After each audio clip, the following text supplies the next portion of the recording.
the Prime Minister having arrived in Australia. He is in Sydney. He is there after having flown in from Papua New Guinea. He was in Port Moresby in Papua New Guinea for an important trip where India engaged several Pacific Island nations.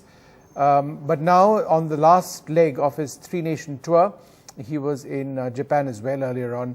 The Prime Minister is in Sydney. It's an important visit. India and Australia, important strategic partners of late. And there's a huge Indian diaspora over here. And the Prime Minister has built up a real relationship with Prime Minister Albanese of Australia as well. Let's go straight across to my colleague Megha, who's got more details on this. Megha, what's the importance of this visit? Well, it's extremely significant, Vishnu. I mean, India, Australia do share a very, very strong relationship, and they've been doing so for many, many decades now. But today, when Prime Minister lands there in Sydney, he lands there not only to engage diplomatically with the Australian government, but also, attend a huge welcome ceremony along with the Australian Prime Minister, Mr. Albanese, which is scheduled for the evening of 23rd of May.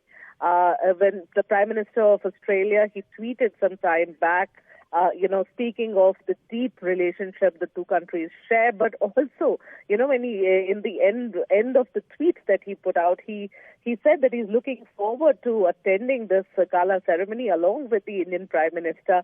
So obviously, lots been talked about that ceremony. That's one of the biggest highlights. But on a more serious note here, Vishnu, Prime Minister is going to start his day tomorrow when he meets the top CEOs and business leaders of Australia.